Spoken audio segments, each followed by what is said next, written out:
Je vous tourne le dos, c'est pas... Donc, mon propos va porter sur les relations qui existent entre l'accélération du temps avec la modernité, la question de l'aliénation, la question des accidents psychiatriques qui, pour les experts, sont des passages à l'acte. Il faudra aussi, pour traiter cette question de l'accélération du temps, le remonter. Donc, j'évoquerai rapidement l'histoire des idées sur les questions de l'aliénation, de la radicalisation, du rapport aux religieux, même si je sais que M. Odon-Vallée va par la suite longuement le développer. Je vais parler de populations essentiellement adolescents ou jeunes adultes. Quand je faisais mes études médicales et quand j'ai fait mes études de psychiatrie, que j'étais interne, je faisais en même temps une licence, une maîtrise d'anthropologie où, quand j'écrivais hier ce que je voulais vous dire, le travail que j'avais fait m'a paru aussi d'actualité. Dans cette maîtrise d'anthropologie, j'avais fait un travail sur les thèmes des délires chroniques à Font-de-Rel, c'est-à-dire l'hôpital psychiatrique départemental. Et j'avais pu observer dans ces thèmes des délires chroniques qui dataient du Second Empire jusqu'au début des années 80, qu'on était passé finalement des thématiques mystiques, beaucoup de délires mystiques. On délirait à l'époque par rapport aux figures de l'État, à Napoléon, à un certain nombre d'autres figures de l'État.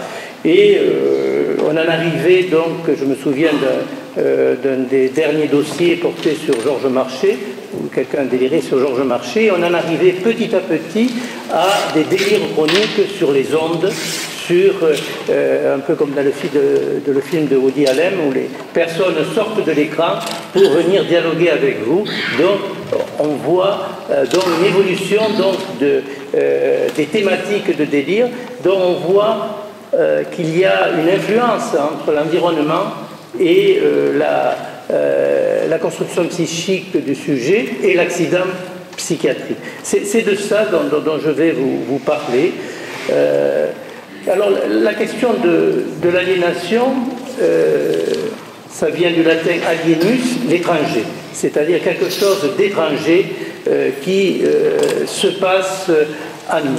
Alors, on va parler essentiellement de l'aliénation psychique, parce qu'en droit ça existe, l'aliénation c'est qu'on est dépossédé d'un bien, que le bien est aliéné, donc c'est un terme donc, qui est utilisé également en sciences juridiques ou en sciences sociales. Le premier peut-être qui a abordé cette question de l'aliénation, c'est Pinel, en disant que l'aliéné se perçoit étranger à lui-même, et il pose cette aliénation en termes de contradiction avec la partie raisonnable de soi. Je cite Pinel parce que dans les programmes, par exemple, de déradicalisation, on veut s'appuyer sur la partie raisonnable de soi pour traiter la partie aliénée ou déraisonnable, donc en proposant donc de faire des contre-récits ou pour essayer d'amener le fanatique à la raison. Voilà, mais c'est une hypothèse donc, vous voyez, qui est très ancienne, mais on retrouvera beaucoup de choses qui... on les découvre avec un nouveau jour, ces questions-là, mais beaucoup sont anciennes. Esquirol aussi, dans sa thèse, parce que c'est un terme qui nous interroge aussi et qui est toujours présent aujourd'hui, associe l'aliénation mentale donc à la passion. Donc aux passions du sujet. Quand on parle de l'aliénation, on peut aussi l'analyser à partir de notre sens, qui est celle retenue par Marx, c'est la dépossession donc, de soi par le travail, c'est-à-dire qu'on devient étranger en soi-même parce que finalement le corps appartient au capital. Donc, voilà, la question de l'aliénation traverse la psychiatrie, la psychologie, les sciences sociales. Traverse aussi la question de l'aliénation, donc, mais je ne vais pas empiéter sur M. Audon-Vallée, traverse aussi la question des religions. Hegel, quand il aborde la question des religions, explique que la religion repose sur une spoliation du sujet, de la personne, du soi, du je, que l'homme renonce finalement à interroger qui il est, parce que la réponse est transcendantale et il est ce que Dieu a décidé qu'il serait. Et là, nous commençons à rentrer dans des questions que je vais développer par la suite, de propos qu'on peut entendre chez des personnes radicalisées. Je citerai un autre philosophe qui, pour moi, est le plus intéressant, le plus moderne, même si je crois qu'il a écrit il y a environ 350 ans à peu près. Donc, c'est Spinoza. Spinoza, et je pense que les écologistes devraient le prendre en référence parce qu'ils considèrent que finalement, la question du divin est chez chacun d'entre nous, c'est dans la nature, donc il n'y a pas,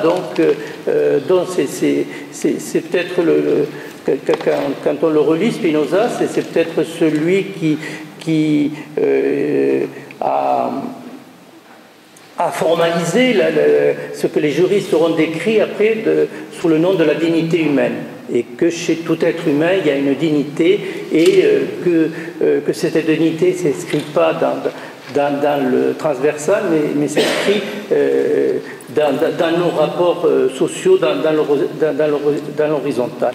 Et Spinoza également évoque les passions tristes qui désorganisent les sociétés. Et nous en vivons beaucoup de passions tristes aujourd'hui, j'y reviendrai. Donc c'est quelqu'un qui peut nous aider aussi à penser cette question. Je terminerai la question de l'aliénation. Alors je vais parler de Jacques Lacan, mais pour les nuls.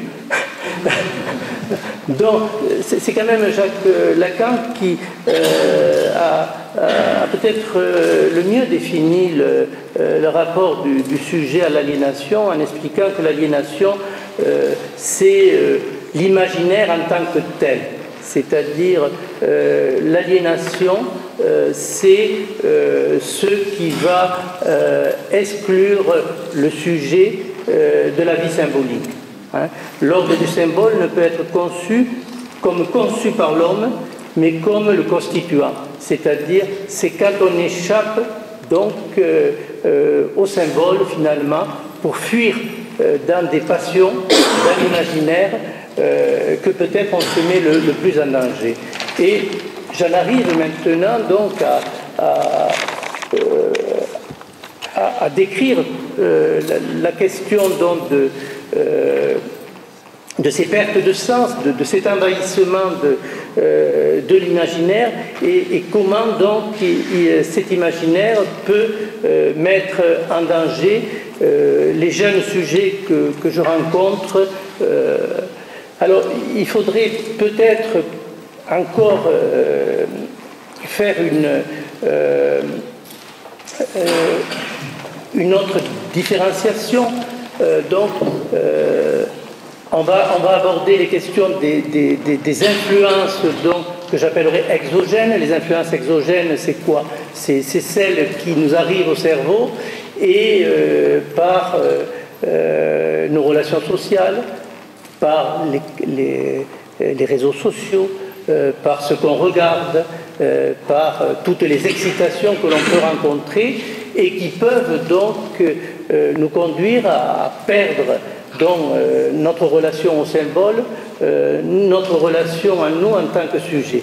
Et puis il y a aussi des influences endogènes, c'est le délire. Je ne l'oublie pas, certaines maladies mentales vont envahir donc le sujet et lui faire perdre le sens du symbole, de la loi, de l'autorité, de la place qu'il occupe dans une société.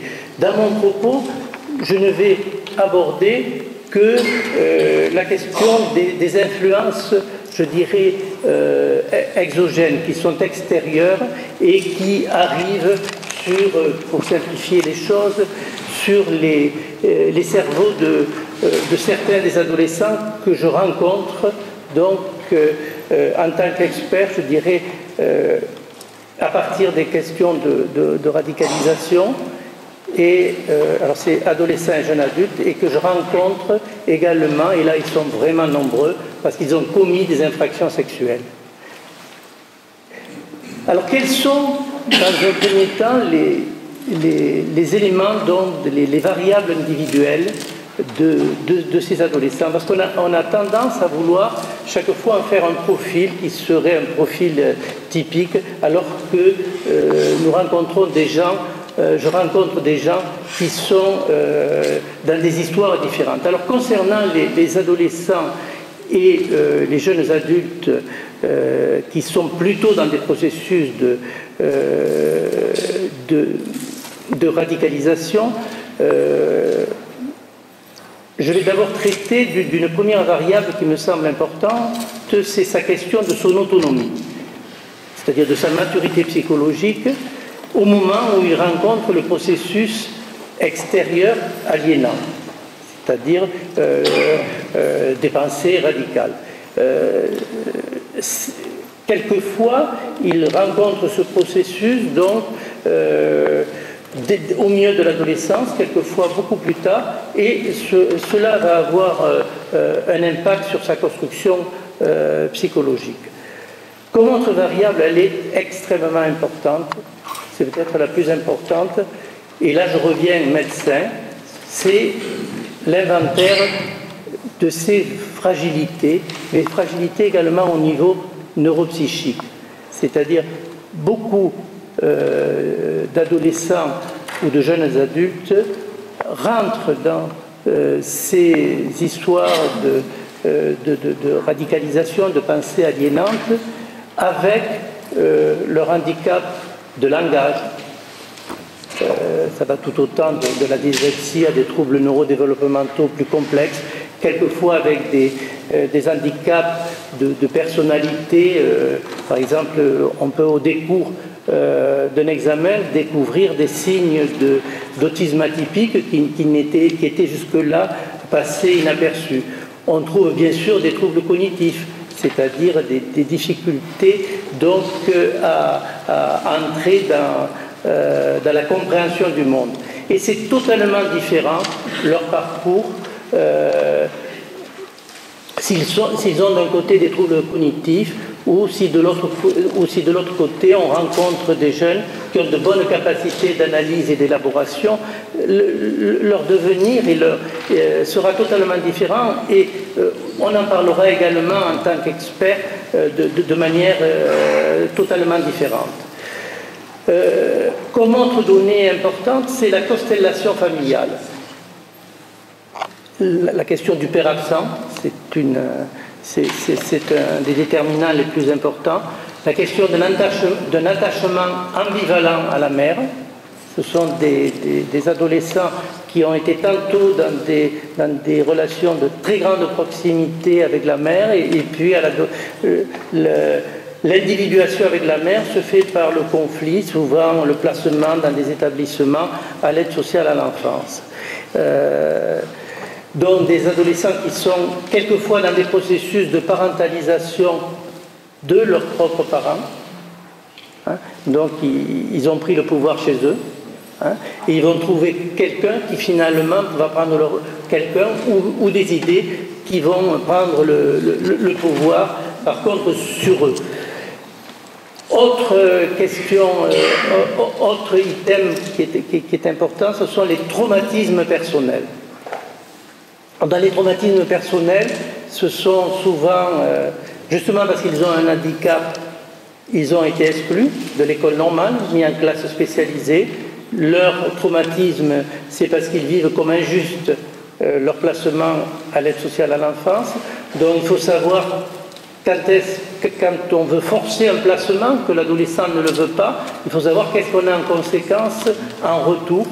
Souvent des personnes qui se construisent dans la haine de l'État, dans la haine de l'ordre qu'on leur propose. Comme autre donnée qui me paraît aussi à devoir être travaillée, les processus de pré-radicalisation qu'ils ont rencontrés. Et j'appelle par pré-radicalisation, par exemple, la question d'une loyauté envers une maman, de l'enfant qui va devenir le petit soldat de la maman pour, par exemple, reprendre les conflits de la maman avec le père. Et on est étonné que, alors c'est vrai pour la question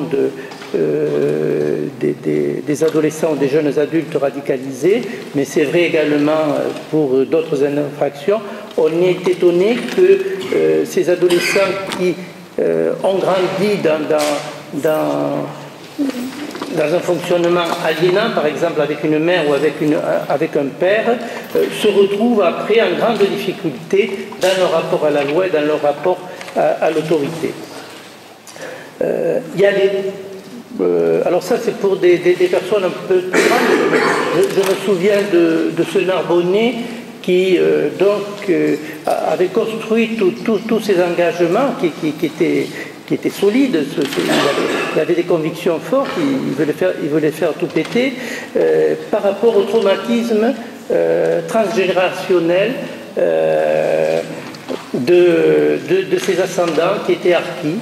Et donc il revenait sans cesse sur cette histoire-là qui rentrait en résonance donc avec qui avait favorisé, je dirais, sa porosité donc à une pensée radicale par rapport au contentieux personnel qu'il entretenait donc avec la société française à cause donc du mauvais traitement de ses ancêtres, et de son grand-père et de son père en tant qu'harki. Voilà un petit peu les données donc d'environnement. Est-ce qu'il y a des données de personnalité pour comprendre? Alors je parle d'une vingtaine d'expertises que j'ai pu faire sur des adolescents ou des jeunes adultes. On a eu beaucoup d'expertises parce qu'il y a eu deux filières, une à Lunel et une autre dans l'ouest de la région, avec la Syrie, dont j'ai vu un certain nombre de ces adolescents, de ces jeunes adultes. Alors après, est-ce qu'il y a des données de personnalité qui sont plus... qui nous aident, qui sont des clés de compréhension de ces parcours-là? Il y a quand même chez ces adolescents, ces jeunes adultes, dont un trouble qui me paraît important, ils ne sont pas en relation avec leurs émotions. On appelle cela l'alexithymie. Ils ont du mal à intérioriser leurs propres affects, leurs propres sentiments. Ils sont parfois exaltés. Peut-être d'autres diraient ils vont devenir des bipolaires, j'en sais rien. Mais il y a quand même de l'exaltation dans leur récit. Il y a également des personnalités où ils sont dans la manipulation, mais c'est une construction psychologique qu'ils ont acquise en défense donc de maltraitance psychologique qu'ils ont subi, qu'ils n'ont pas été aimés, qu'ils n'ont pas été protégés durant leur enfance et qui se sont un peu organisés eux-mêmes en trichant, parce qu'il fallait qu'ils se protègent. Voilà pour les singularités liées à leur personnalité ou à leur parcours biographique ou social. Alors quels sont les outils donc, qui vont favoriser donc, la radicalisation de leur pensée? D'un côté, il y a il y en a deux essentiellement, hein, les réseaux sociaux, je vais y revenir, et l'influence du quartier, de rencontres qui ne se font pas, comme on le dit à la mosquée. Ce sont des rencontres avec d'autres personnes qui sont dans les mêmes mouvances. Je n'ai jamais pu, dans la petite population que j'ai vue, identifier des idéologies particulières. J'identifie ici dans cette région, parce que j'en ai vu 3 là, par contre le même phénomène avec des personnes qui sont donc sous influence de pensée d'extrême droite ou néo-nazie. J'ai rencontré quelqu'un qui s'affichait gilet jaune et qui était en fait un suprémaciste blanc, qui était marié, qui est un adepte de la théorie du grand remplacement, qui était marié avec une maghrébine et qui voulait chasser tous les musulmans. Il s'était fait tatouer un certain nombre d'insignes néo-nazis. Voilà. J'en ai rencontré un autre à la prison de Nîmes qui était donc de la même veine à peu près. Et voilà. Donc il y a aussi des radicalisations qui se font dans d'autres sphères. Quelles sont les conséquences des processus de radicalisation?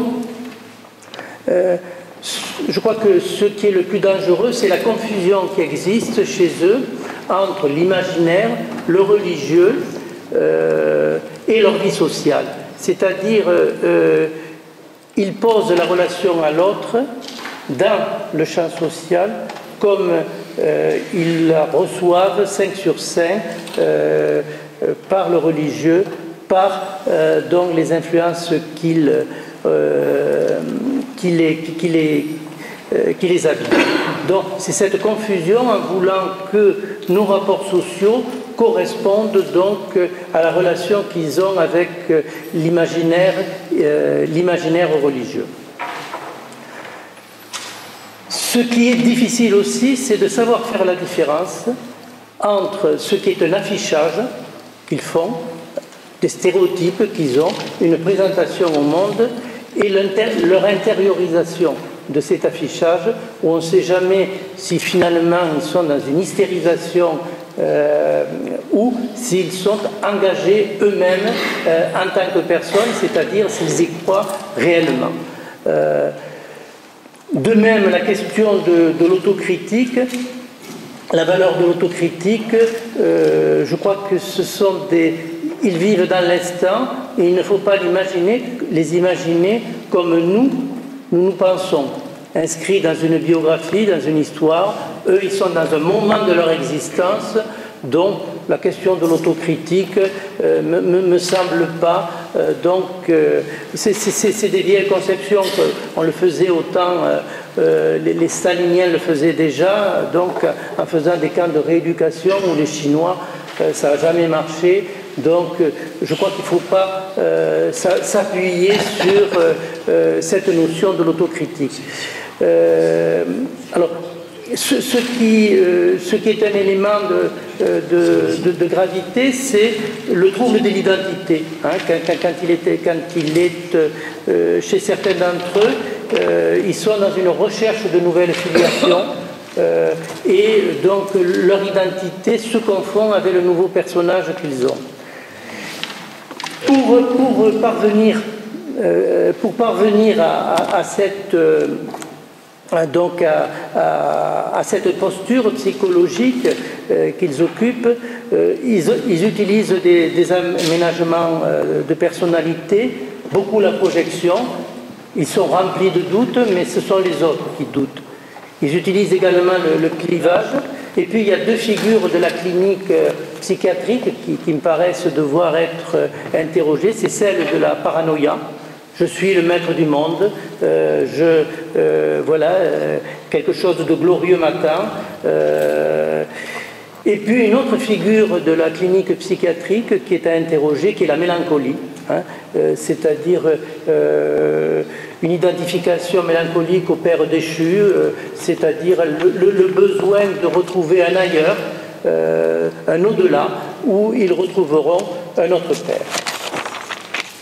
Alors comment fonctionne, pour rassurer Jean-Claude Pénochet, je pense qu'en 5 minutes j'aurai fini, donc comment fonctionnent les réseaux sociaux pour... alors, je vais faire vite, je vous propose de prendre connaissance du travail du CESAD ou du travail de quelqu'un dont vous vous souviendrez le nom, Tristan Mendes France, qui est le petit-fils de Pierre, qui travaille sur ces questions-là. Il faut bien comprendre que dans les réseaux sociaux, il y a une organisation, je dirais, informatique qui fait qu'on se retrouve entre soi. Que les algorithmes vont vous renvoyer dès que vous avez des centres d'intérêt. Si vous avez un intérêt pour les théories complotistes, vous n'allez que vous retrouver avec des personnes qui sont dans cet intérêt-là et qui fréquentent les mêmes lieux. Donc il y a une disparition totale de l'altérité. Puisque vous ne rencontrez des gens que comme vous, mais c'est aussi catastrophique que les commentaires du Midi Libre, quand on les lit, on s'aperçoit qu'ils se rencontrent entre eux et qu'au travers de la haine. Donc les réseaux sociaux aujourd'hui vont permettre, c'est l'outil qui va finalement aliéner le cerveau en le privant de tout contradicteur. Aux États-Unis, à l'heure actuelle, 46% des 11-14 ans, en France, je crois qu'on est déjà à 30%,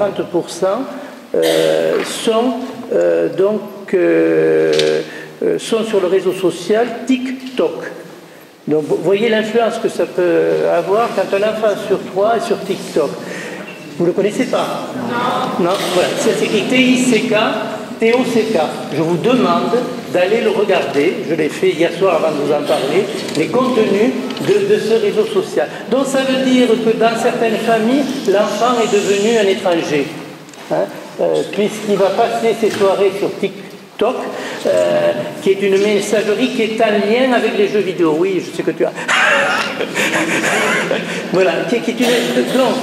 Donc, et qui est avec des contenus haineux et qui est bien sûr le boulevard des prédateurs pédophiles qui traînent sur ces types de choses. Donc nous sommes aujourd'hui avec des nouveaux jeux qu'ils appellent le trollisme, où on isole quelqu'un et l'informatique permet de lui envoyer des messages pour le déstabiliser.